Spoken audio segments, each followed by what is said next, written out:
மைவித்ரி குடும்ப உறுப்பினர்கள் அனைவருக்கும் என் மனமார்ந்த மாலை வணக்கம்.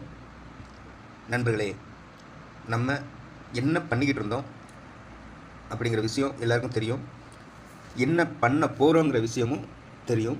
இனிமேல் என்ன செய்ய போகிறோங்கிற விஷயம் இப்போது தற்சமயம் ஸ்டாப் ஆகி நிற்கிது. ஓகேங்களா? இதுக்கு காரணம் என்னென்னு கேட்டிங்கன்னா, மைவித்ரி ஆர்ட்ஸ் நிறுவனத்தின் எம்டி அவர்கள் இப்போது உள்ளே இருக்கார். போகும்போது நம்மகிட்ட சொல்லிட்டு தான் போனார். நம்ம எல்லாருக்கிட்டையும் ஒரு 2 மாதங்களில் கண்டிப்பாக நான் வெளியே வந்துடுவேன், வந்து என்னுடைய நிறுவனம் இதை விட சிறப்பாக எப்படி பண்ணணுங்கிறது எனக்கு நல்லா தெரியும், அதை நான் கண்டிப்பாக பண்ணுவேன் அப்படிங்கிறது சொல்லிட்டு தான் உள்ளே போனார். இன்னும் அவர் சொன்ன மாதிரி 2 மாதங்கள் ஆகவில்லை. ஓகேங்களா? அதுக்கு முன்னாடி பெயில் வந்துச்சு. ஃபஸ்ட்டு இயரிங் ஃபெயிலர் ஆச்சு. அதுக்கப்புறம் கேஸை டிஸ்போஸ் பண்ணி கேஸை மாற்றி சென்னைக்கு மாற்றினாங்க. அங்கேயும் ஃபஸ்ட்டு பெயில் வந்துச்சு, அதையும் டிஸ்போஸ் பண்ணிட்டாங்க. நம்ம எம்டி சார் உள்ளே சரணடைஞ்சு 35 நாள் 40 நாள் கழித்து நீங்கள் பெயிலுக்கு அப்ளை பண்ணுங்கள் அப்படிங்கிறது சட்ட வல்லுநர்களால் தேர்ந்தெடுக்கப்பட்டு அவங்க வந்து சொன்னதை வச்சு நம்ம இப்போ அப்ளை பண்ணியிருக்கோம். அடுத்து பெயில் வரும், அந்த பெயில் இயரிங் வரும். அந்த இயரிங்கில் கவுண்டர் கொடுத்து அவங்க வெளியே அனுப்புனா சந்தோஷம். ஓகேங்களா? அதையும் மீறி அவங்க கொடுக்கலைனாலும் வர 5ஆம் தேதி, செப்டம்பர் 5ஆம் தேதி கண்டிப்பாக வெளியே வருவார். நமக்கு உண்டான சோர்ஸை கண்டிப்பாக என்ன பண்ணலாம், எப்படி பண்ணலாம், எப்படியெல்லாம் பண்ணலாம் அப்படிங்கிற விஷயத்த சொல்லுவார். ஓகேங்களா? அதை விட்டுட்டு மைவித்ரி ஆர்ட்ஸ் நிறுவனத்து சார்பாக நான் சொல்கிறேன், அவங்க சொன்னாங்க, இவங்க சொன்னாங்க, அவங்க அப்படி சொன்னாங்க, இவங்க இப்படி சொன்னாங்க, இவங்க இப்படி வீடியோ போட்டாங்க, அவங்க அப்படி வீடியோ போட்டாங்க, யூடியூப் சேனலில் பார்த்தேன், ஃபேஸ்புக்கில் பார்த்தேன், அதிலெல்லாம் அப்படி சொன்னாங்க அப்படிங்கிற விஷயத்த நிறைய பேர் நம்ம சொல்லிக்கிட்டு இருக்கோம். ஓகேங்களா? இதை எதையுமே நம்ப வேண்டாம், எதையுமே நம்ப வேண்டாம். கொஞ்சம் வெயிட் பண்ணி நம்ம கண்டிப்பாக எம்டி சார் வெளியே வந்து அவர் வாயில் என்ன வருதோ அதான் உண்மைத்தன்மை. ஓகேங்களா? நான் கூட போய் சொல்லலாம். நான் கூட ஐயோ 2 மாதம் ஆச்சு, 60 நாள் ஆக போகுது, 45 நாளைக்கு மேலே போய்கிட்டு இருக்கு, எனக்கு தெரிஞ்ச மாதிரி நான் ஒரு கதையாக கூட விடலாம். ஓகேங்களா? அந்த மாதிரி கதை எதுவுமே சொல்ல வேண்டாம் அப்படிங்கிற விஷயத்தில் நான் தெளிவாக இருக்கேன். எனக்கு எதுவுமே தெரியாமல் நான் சொல்லக்கூடாது. ஏன்னா இன்றைக்கி வரைக்கும் எனக்கு எம்டி சார் க்ளீனாக இந்த மாதிரி தான் நடக்கும், இப்படி தான் பண்ணணும், இப்படி தான் செய்ய போகிறோங்கிற விஷயத்த எனக்கு இன்றைக்கி வரைக்கும் அப்டேட் கொடுத்தவர் யாருன்னு கேட்டிங்கன்னா கண்டிப்பாக எம்டி சார் தான். ஓகேங்களா? அவர் உள்ளே போனதுலேருந்து இன்றைக்கி வரைக்கும் எந்த ஒரு கான்டாக்டும் கிடையாது. ஓகேங்களா? கொஞ்சம் வெயிட் பண்ணுங்கள், கொஞ்சம் வெயிட் பண்ணுங்கள். வர 5ஆம் தேதி கண்டிப்பாக வெளியே வருவார். வெளியே வரும்போது வெளியே வந்துட்டு ஒரு 2 நாட்களில் கண்டிப்பாக அப்டேட் பண்ணுவார். அடுத்தடுத்த நடவடிக்கைகளை சொல்லுவார். அப்படி சொல்லும்போது அந்த விஷயத்தை உங்கள்கிட்ட சேர்க்குறது என்னுடைய பொறுப்பு. ஓகேங்களா?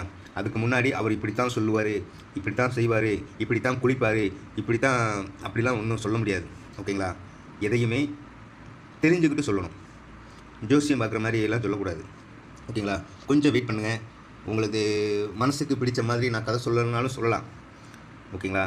கொஞ்சம் வெயிட் பண்ணுங்கள். நம்ம எம்டி சார் வெளியே வர வரைக்கும் யார் சொன்னாலும் இந்த காதில் வாங்கி அந்த காதில் விட்டுட்டு நம்ம மாட்டுக்கு நம்ம வேலையை மட்டும் பார்ப்போம். கொஞ்ச நாள் வெயிட் பண்ணுங்கள். இத்தனை நாள் வெயிட் பண்ணோம் இல்லையா? இத்தனை நாள் வெயிட் பண்ண நாம இன்னும் ஒரு 15 நாள் 20 நாள் தான், 15 நாள் 17 நாள் தான். இதை மட்டும் கொஞ்சம் வெயிட் பண்ணி பாருங்கள். நிச்சயமாக எம்டி சார் வந்து அடுத்தடுத்த நடவடிக்கைகளை கண்டிப்பாக எடுப்பார். மைவித்ரி ஆர்ட்ஸ் நிறுவனம் இதோட முடிய போகிறது கிடையாது. இன்னும் பல 100 வருடங்கள் தலைமுறை தாண்டி கண்டிப்பாக வெற்றி நடை போட்டு வேறு ரூபத்தில் கண்டிப்பாக உங்களுக்கு அப்டேட் கண்டிப்பாக கொடுப்பாரு. அதை மட்டும் நான் தெளிவாக சொல்கிறேன். ஏன்னா இன்றைக்கி வரைக்கும் கிட்டத்தட்ட ஒரு 2.5 வருஷமாக அவர் கூட நான் பயணிச்சிருக்கேன். அவர் கூட நான் வந்து பல மீட்டிங் பல கிளாஸ்லாம் அட்டன் பண்ணியிருக்கேன். அவருடைய ஸ்பீச்சே வேறு மாதிரி இருக்கும். ஓகேங்களா? கொஞ்சம் வெயிட் பண்ணுங்கள். அவர் வேறுங்க, அவர் நினைக்கிறதே வேறு. ஓகேங்களா? அவர் ஆல்ரெடி எல்லாமே செட்டில்டு, எல்லாமே முடிஞ்சிச்சு. நம்ம நிறுவனத்தை வந்து மக்கள் நிறுவனமாக செயல்பட்டு மக்கள் நிறுவனமாக இன்றைக்கி நடத்திக்கிட்டு இருக்காரு, இன்னமும் நடத்துவார். கொஞ்சம் வெயிட் பண்ணுங்கள். ஓகேங்களா? இப்போது புதுசாக சேர்ந்தவங்க நிறையா பேர் கொஞ்சம் பயத்தோடு இருக்காங்க. ஏன்னா அவங்க இப்போ தான் சேர்ந்துருக்காங்க. அவங்கள பயன்படுத்துகிற மாதிரி நீங்கள் யாருமே சொல்லிடாதீங்க. கொஞ்சம் அவங்கள வெயிட் பண்ண சொல்லுங்கள். எனக்கு கீழே ஜாயின் பண்ண நானும் வெயிட் பண்ண சொல்லியிருக்கேன். நீங்களும் அதே வார்த்தையை சொல்லுங்கள். எம்டி சார் வர்ற வரைக்கும் கண்டிப்பான முறையில் எல்லாருமே வெயிட் பண்ணுங்கள். அவர் வந்த உடனே ரீஸ்டார்ட் பண்ணும்போது ஒரு மிகப்பெரிய உச்சத்தை தொழுவோம். அடுத்த மாதம் நம்ம இதே டேட்டில் வேறு மாதிரி இருப்போம். ஓகேங்களா? கொஞ்சம் அதை மட்டும் பாருங்கள். ஓகேங்க சார். வேறு எதுவும் தகவல் தெரிஞ்சால் கண்டிப்பாக நான் சொல்கிறேன். அடுத்து இயரிங்லாம் வருது, இன்னும் கவுண்டர்லாம் பண்ணியிருக்காங்க. அது எப்போ கவுண்டர் இயரிங் எப்போ வருது அப்படிங்கிற விஷயம் இது வரைக்கும் எந்த அப்டேட்டும் கிடையாது. கொஞ்சம் வெயிட் பண்ணுங்கள். எதுவும் கிடைச்சதுன்னா உங்களுக்கு நான் அப்டேட் பண்ணுறேன். அடுத்தடுத்து நான் வீடியோ போடுறேன். ஓகேங்களா? கொஞ்சம் வெயிட் பண்ணுங்கள். ஓகேங்க சார், நன்றி. இப்போது இந்த பழனி முருகன்கிற அவருடைய டேஷ்போர்டு தான் எடுத்து போட்டிருக்கேன். இது வரைக்கும் அவர் 2831 ரூபா பார்த்துருக்காரு. ஓகேங்களா. இதில் 700 சில்லற அவர் அக்கௌண்ட்டில் ஏறல, மீதி ரூ. 2000 அவர் அக்கௌண்ட்டில் எடுத்திருக்காரு. ரூ. 2000 அவர் அக்கௌண்ட்டில் எடுத்திருக்காரு. அவர் ரூ. 360 கட்டி பேசிக் மெம்பர் ஆகி அவர் இது வரைக்கும் பார்த்துருக்காரு, அவர் எடுத்திருக்காரு. இதே மாதிரி எனக்கு கீழே 120 பேருக்கு மேலே இருக்காங்க. இவருக்கு முன்னாடியே சேர்ந்தவங்க இன்னும் பேசிக் மெம்பராக தான் இருக்காங்க. இது போன்ற 100 நபர்கள் பேசிக் மெம்பராகவே இருந்து இன்றைக்கி வரைக்கும் எனக்கு கீழே வந்து அவங்கவுங்க வேலையை அவங்க பார்த்துக்கிட்டு இருக்காங்க. ஓகேங்களா. அவங்களுக்கு என்றைக்கு தெரிஞ்சு புரிஞ்சு அதுக்கப்புறம் ஆட்களை சேர்க்கணும்னு நினைக்கிறாங்களோ சேர்க்கட்டும், அவங்களுக்கும் அந்த வருமானம் கிடைக்கும்.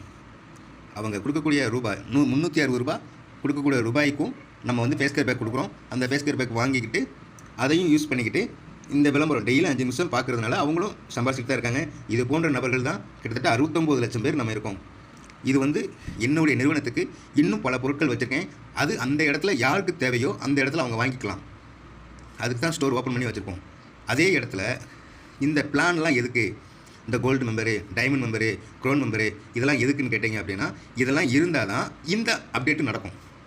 அதுக்காக யாருக்கு தேவையோ அவங்க எடுத்துக்கிட்டோம், யாருக்கு தேவை இருக்கோ அப்போ எடுக்கட்டும், யாருக்கு எப்போ தேவையோ அப்போ எடுக்கட்டும் அப்படிங்கிற விஷயத்தை தான் சொல்லியிருக்காரே தவிர யாரும் எந்த இடத்துலையும் எங்கேயுமே கட்டாயமாக்கப்படவில்லை. இதை ஃபஸ்ட்டு எல்லாருமே தெரிஞ்சுக்கணும். முக்கியமாக நம்ம நிதியரசர்கள் எல்லாமே தெரிஞ்சுக்கிட்டு கரெக்டாக பண்ணாங்கன்னா நமக்கு சாதகமாக முடிகிறதுக்கு வாய்ப்புகள் இருக்குது. ஓகேங்களா. இதே மாதிரி நம்ம நிறுவனத்தில் ஒருத்தருக்கு ஒரு ஐடி தான், ஒரு ஐடியில் தான் அவர் பார்க்க முடியும். அடுத்தடுத்த ஐடியா பார்த்தாலும் அடுத்தடுத்த கமிஷன் லொட்டுலஸுக்குலாம் வரும்போது அவருடைய ஐடி பிளாக் ஆகக்கூடும். அனைத்து ஐடியும் பிளாக் ஆகிடும். ஓகேங்களா. நிறையா கண்டிஷன்லாம் நிறையா இருக்குது. சக்ஸஸ்னா தவிர எதுவுமே கண்டிஷன் கிடையாது. ஆனாலும் பார்த்தா கண்டிஷனாக பார்க்கணும். ஒரு விளம்பரத்தை நம்ம பார்க்கும்போது கண்டிஷனாக பார்க்கணும். அப்படி பார்க்கும்போது இந்த மாதிரி சுச்சுவேஷனில் கொஞ்சம் வரத்தான் செய்யும். நம்ம நிறுவனம் வந்து 3 வருஷத்துக்கு மேலே தொடர்ந்து நடந்துக்கிட்டு இருக்கிறதுனால இதுக்கு மேலே இதை விட்டால் பெருசாகிடும். அதனால தான் இந்த சாட்டை துரைமுருகன், சீமான், மாம்பழ கட்சிக்காரன் அசோக் சிறுநிதி, பாமக அன்புமணி ராமதாஸ், டாக்டர் அவர் யார், இன்னும் நிறையா கட்சிக்காரங்க இருக்காங்க. ஜான் பாண்டியன் கட்சியிலேருந்து எல்லா கட்சிக்காரனும் சேர்ந்து இப்போது ஆளுங்கட்சியிலேருந்து சேர்ந்து அதுக்கு ஏடிஎம்கேலேருந்து எல்லா கட்சிக்காரனும் தான், எந்த கட்சியும் குறைஞ்சவனு கிடையாது. ஓகேங்களா. எல்லா கட்சிக்காரங்களும் சேர்ந்து நம்ம நீலாம்பூரில் கூட்டின கூட்டம் அது வேறு மாதிரி எடுத்துக்கிட்டு அவங்களுக்கு ஆப்போசிட்டாக கூடின மாதிரி எடுத்துக்கிட்டு அவங்க இவ்வளோ காசு செலவு செஞ்சு நம்ம இவ்வளோ கூட்டம் கூட்ட முடியலையே, ஒரே நிமிஷத்தில் இந்த கம்பெனிக்காக இவ்வளோ பெரிய கூட்டம் எப்படி வந்தது அப்படிங்கிறத கொஞ்சம் டச் பண்ணிகிட்டு இருக்காங்க. கொஞ்சம் டச் பண்ணட்டும், என்ன வேணாலும் பண்ணட்டும். நம்ம எம்டி சார் அடுத்து வந்து ஒரு ஸ்பீச் கொடுத்தாரு அப்படின்னா அடுத்தது எல்லாம் காணாமல் போயிடும். ஓகேங்களா. கொஞ்சம் வெயிட் பண்ணுங்கள். இன்றைக்கி வரைக்கும் யாரோ எந்தெந்த ஃபேஸ்புக்லேயோ எந்தெந்த யூடியூப்லேயோ என்னென்னமோ வீடியோ போட்டுக்கிட்டு இருக்காங்க. அவங்கவுங்க வாயில் என்ன வருதோ அந்த நாத்தமெல்லாம் நாரிக்கிட்டு தான் இருக்குது. கொஞ்ச நாளைக்கு நாரும், இன்னொரு 15 நாள் 18 நாளைக்கு நாரும். அதுக்கு மேலே நாருமா இல்லை அது அப்படியே வீசுமா அப்படிங்கிறது அதுக்கப்புறம் பார்ப்போம். நம்ம எதுவாக இருந்தாலும் இந்த காதில் வாங்கி அந்த காதில் விட்டுட்டு நம்ம வேலையை மட்டும் பார்த்துட்டு கொஞ்சம் பொறுமையாக இருந்தோம் அப்படின்னா வேறு லெவலில் கண்டிப்பாக போகும். கொஞ்சம் வெயிட் பண்ணுங்கள். மைவித்ரி ஆர்ட்ஸ் நிறுவன உறுப்பினர்கள் யாராக இருந்தாலும் மைவித்ரி கம்முன்னு தான் இருக்கும். மைவித்ரி எதுவுமே பேசாது. மைவித்ரி நிறுவனத்தில் இருக்கக்கூடிய நபர்கள் யாரும் அமைதியாக தான் இருப்பாங்க அப்படின்னு சொன்ன மாதிரி நம்ம எம்டி சார் தான் சொன்னார் இந்த ஸ்பீச்சு. அன்றைக்கி வந்தவங்க எல்லாருமே கேட்டிருப்பீங்க. இப்போவும் அதான் சொல்கிறேன், கொஞ்சம் வெயிட் பண்ணுங்கள். மைவித்ரியில் நிற்கிற மெம்பர்ஸ் எல்லாருமே கண்டிப்பாக அமைதியாக இருங்க. கொஞ்ச நாள் செப்டம்பர் 5ஆம் தேதி கண்டிப்பாக அவருடைய ரிலீஸ் டேட்டு. ஓகேங்களா. ரிலீஸ் டேட்டில் பெயில் டேட்டு இல்லை ரிலீஸ் டேட்டு 2 அந்த 5ஆம் தேதி தான். அதுக்கு மேலே அவங்க வந்து வைக்கவே முடியாது. இப்போ கோர்ட்லாம் நிறைய ஆர்டர்லாம் போட்டிருக்காங்க. கொஞ்சம் ஏரிங்கெலாம் வந்திருக்கு, என்னென்னு சொல்லியிருக்காங்க. வெயிட் பண்ணி பார்ப்போம். கண்டிப்பாக உங்களுக்கு 5ஆம் தேதி உங்களுக்கு ரிலீஸ் தெரியும். ஓகேங்களா. எந்த ஒரு அப்டேட்டாக இருந்தாலும் நம்ம எம்டி சார் வந்து அவர் ஸ்பீச் கொடுத்தா தான் நடக்குமே தவிர மற்ற யார் சொன்னாலும் கொஞ்சம் எதுவுமே உண்மைத்தன்மை கிடையாது. ஓகேங்களா. கொஞ்சம் வெயிட் பண்ணுங்கள். ஓகேங்க சார், நன்றி, ரொம்ப நன்றிங்க சார். இவ்வளோ தூரம் பொறுமையாக கேட்டால் உங்களுக்கு அனைவருக்கும் நன்றி. கொஞ்சம் வெயிட் பண்ணுங்கள். ஓகேங்க சார், நன்றி மேடம்.